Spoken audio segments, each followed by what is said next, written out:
Teramat baik Engkau ya Tuhan di dalam seluruh kehidupan kami. Rancangan keluarga yang diserahkan kepadamu, Engkau kemudian menjadikan bagian dari rancanganmu juga, sehingga harapan-harapan keluarga boleh berjalan dengan baik. Dipahami itu sungguh karena kemurahan. Hari ini kami bersuka cita karena Dwi dan istrinya bersama dengan beberapa keluarga dari kampung boleh hadir di sini. Dan kami berkumpul bersama sebagai jemaat dan keluarga mensyukuri itu. Sebab kami tahu bahwa Tuhanlah yang mendahului rencana besar itu sehingga boleh berjalan dengan baik. Dan di tengah perkumpulan ini, agar ungkapan syukur ini menjadi tempat di mana kami dikuatkan, dimampukan dan diperbaharui menjalani kehidupan sebagai pribadi dan rumah tangga, maka kami hendak membaca dan merenungkan firman-Mu. Hamba-Mu ini terbatas. Mohon kiranya hikmat dan kuasa-Mu berlaku pada diri hamba-Mu dan bukan hanya hamba-Mu. Biarlah seluruh jemaat yang mendengarkannya dikuasai oleh Roh Kudus, sehingga mereka mendengar bukan apa yang keluar dari mulut hamba-Mu, tetapi dengan pendengaran yang dikuasai oleh Roh Kudus, sehingga mengerti dan membuat mereka dikuatkan atau diperbaharui. Ini doa kami Tuhan, bersabdalah kami mendengar. Di dalam nama Tuhan Yesus kami berdoa. Amin. Saya mempersiapkan bacaan firman Tuhan dari Maleakhi pasal 2 ayat 15 sampai ayat yang ke-16. Maleakhi pasal 2 ayat 15 sampai ayat yang ke-16.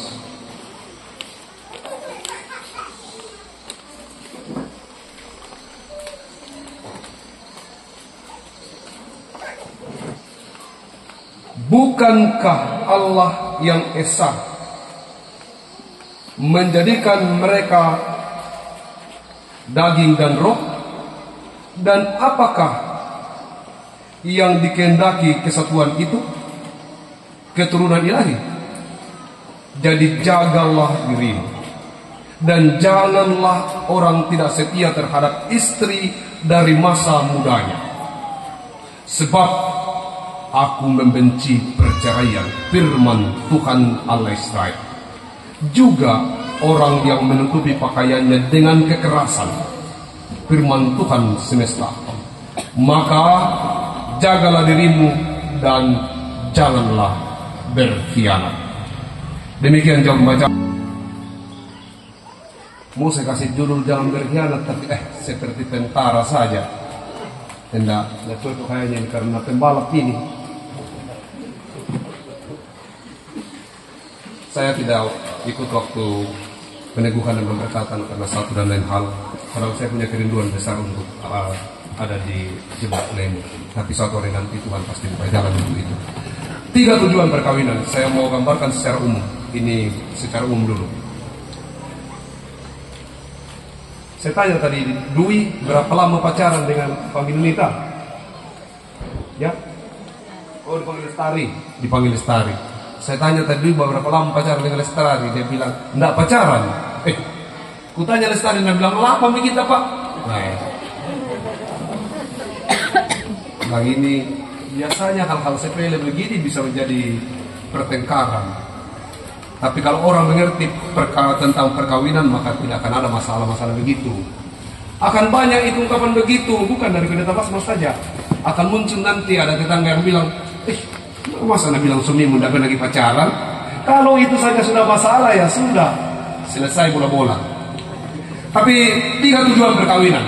Pertama, Maleakhi ini berbicara tentang sebenarnya, bicara tentang orang selalu cenderung membicarakan ini tentang persembahan.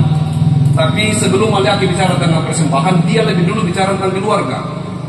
Dia mau katakan bahwa keluarga yang tidak kudus memberi persembahan apapun tidak jadi. Jadi kunci berhasilnya persembahan itu adalah ketika keluarga kudus.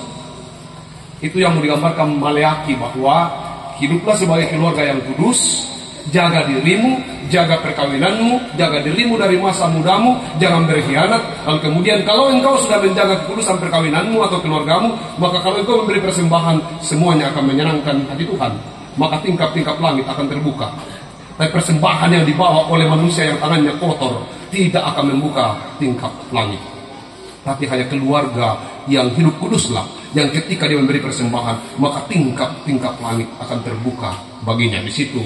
Makanya ada orang katakan, wah saya paling besar, tapi kenapa jangankan tingkap langit, tingkap rumah pun tak pernah terbuka. Nah, itu karena ada yang salah. 3. Tujuan perkawinan. Tujuan perkawinan pertama itu adalah reproduksi. Tidak ada orang yang mau menikah dengan tanpa tujuan bahwa kita ini mau bereproduksi. Karena itu juga alasan pertama kemudian manusia diciptakan. Reproduksi itu adalah bagian yang diinginkan dalam sebuah keluarga.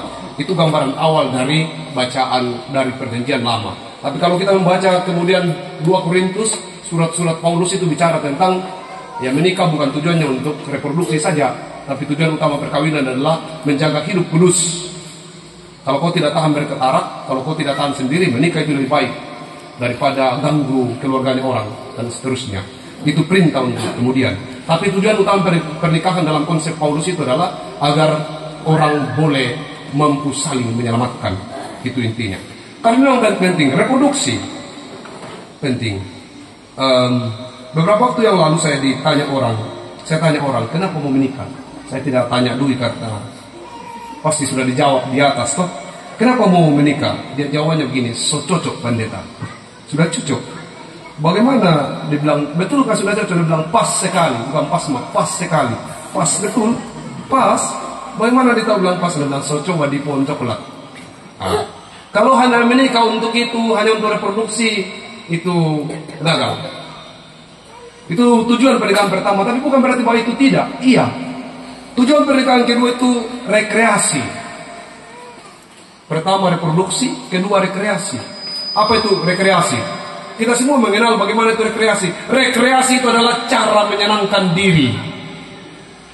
Jadi kalau ada orang menikah lalu tidak bertemu dengan tempat untuk menyenangkan diri, pasti masalah.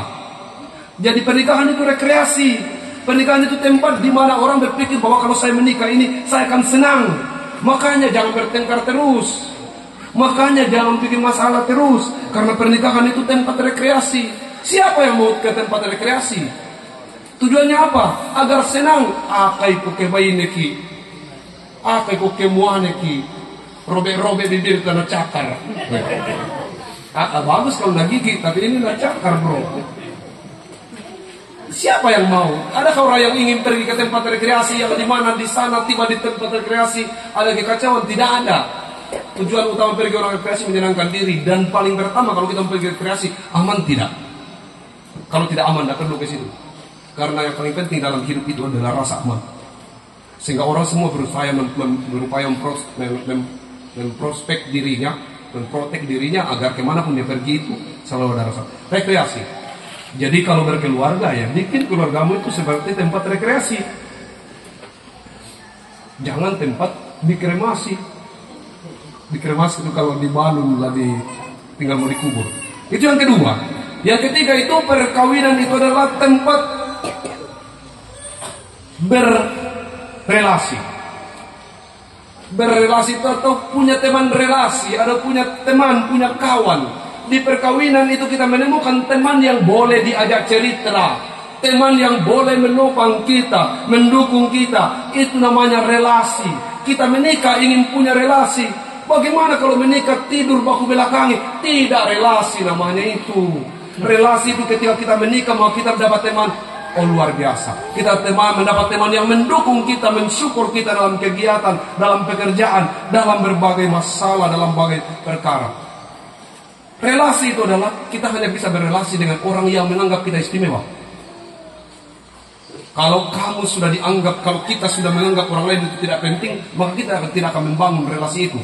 Makanya seharusnya bahwa seseorang yang menikah itu, pasangannya dia merasa bahagia berada di dekat dengan pasangannya, dekat dengan istrinya, karena baginya, kalau aku bersama-sama dengan dia, maka akulah perempuan istimewa. Tapi siapa lagi yang mau bersama-sama dengan engkau? Keseleo tangannya istrimu mutarik ke sana kemari di pasar. Ayo nih, sudah nih, selesai nih, tinggalkan nih. Banyak laki-laki begitu. Pikirnya bahwa kasih sayang itu cukup saja dengan uang. Tidak. Kasih sayang itu adalah perlakuan. Banyak perempuan yang merasa bahwa hidupnya istimewa diranjang saja, tapi di tempat-tempat lain seperti seorang yang tidak dibahagiakan. Istimewa, teman diskusi, teman cerita, teman yang ketika kita merasa bahwa capek, membantu kita untuk kemudian mendapat spirit dan kekuatan. Menikah itu bukan untuk mencari musuh, mencari susah, tapi menikah itu adalah tempat di mana tadi saya katakan reproduksi, rekreasi, dan relasi. Bagi bapak ibu yang sudah lama menikah, jadikan pasanganmu sebagai relasi, teman, mitra.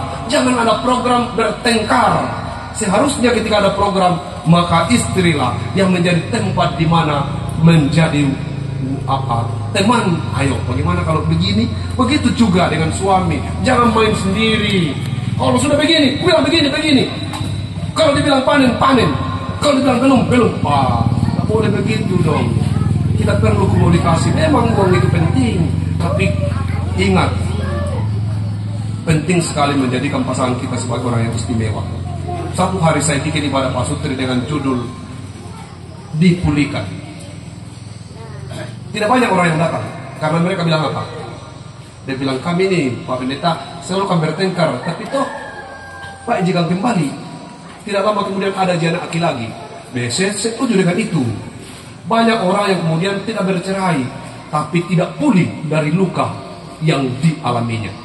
Dia boleh selesai masalahnya, tapi apakah batin istrimu pulih dengan caci makimu kemarin, dengan tamparanmu kemarin? Itu yang hendak dipulihkan. Pemulihan itu penting. Dipulihkan itu bukan berarti bahwa selesai masalah. Dipulihkan itu sembuh, merasa tidak lagi akan diperlakukan demikian. Banyak perempuan tidak menikmati tidurnya karena suaminya sangat arogan.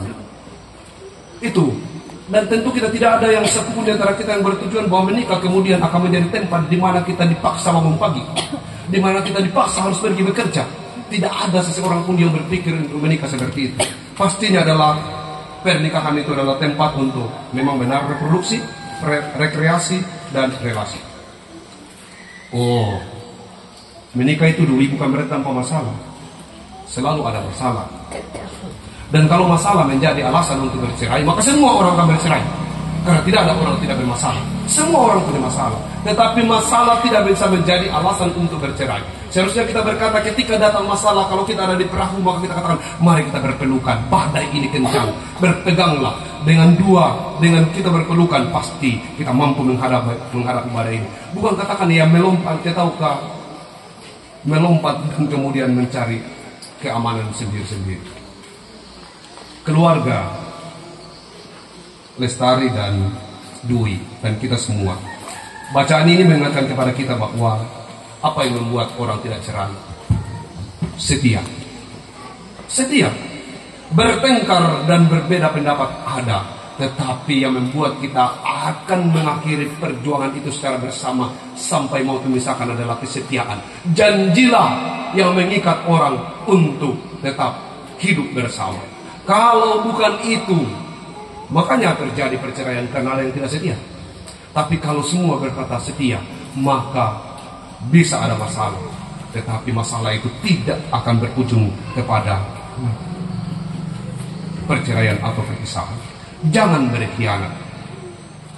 Ini kalimatnya tidak lazim, sering kita dengar. Berkhianat itu adalah melakukan kegiatan sembunyi-sembunyi di luar sepengetahuan teman.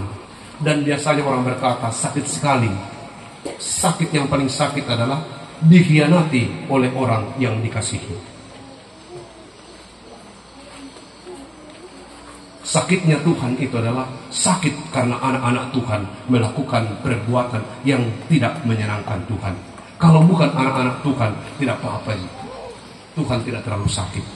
Tapi sakit yang paling sakit bagi Tuhan adalah ketika kita katakan saya Kristen, lalu kehidupanku tidak Kristen, maka dia sangat sakit. Demikian juga kalau Anda adalah keluarga Kristen, berlakulah sebagai keluarga Kristen, berbuatlah sebagai keluarga Kristen. Jangan khianati janjimu di hadapan Tuhan dan jemaatnya, bahwa engkau akan melakukan hal-hal yang sudah dibacakan secara detail di formulir peneguhan dan pendekatan perkawinan. Terakhir, ingat bahwa persembahan yang membuka tingkap-tingkap langit itu adalah persembahan keluarga yang hidup dalam kekudusan. Kalau engkau menikmati bagaimana berkat Tuhan melimpah dalam hidupmu dan merasakan bagaimana Tuhan tidak pernah meninggalkanmu, maka perbaiki hidup dalam keluargamu. Berhenti bertengkar, berdoalah dalam segala hal, beritahu ke Tuhan tentang kekuranganmu, tentang ketidakmampuanmu. Perkawinan itu tidak cukup dengan bisa hidup bersama. Perkawinan itu harus menempatkan laki-laki sebagai suami yang istimewa, menempatkan perempuan sebagai istri yang istimewa, menyenangkannya, menghiburnya, membuatnya menjadi raja kalau dia laki-laki, dan membuatnya menjadi ratu kalau dia perempuan. Tidak ada ratu yang hidup dalam penjara. Seorang ratu baru disebut ratu kalau dia diberi kebebasan. Beri kebebasan istrimu untuk melakukan hal-hal yang dianggapnya baik bagi keluargamu. Beri kebebasan suamimu untuk melakukan pekerjaan-pekerjaan yang dianggap baik untuk pertumbuhan ekonomimu. Izinkan perbedaan-perbedaan terjadi, bukan untuk menjadi masalah, tetapi untuk memperkaya keluarga. Selamat menikmati kehidupan keluarga baru. Ingat, tujuan pernikahan itu ada 3: reproduksi, rekreasi, dan relasi.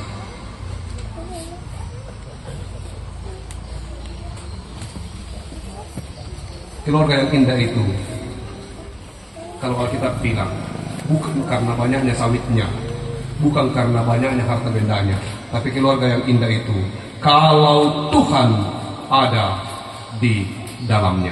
Inilah rumah kami.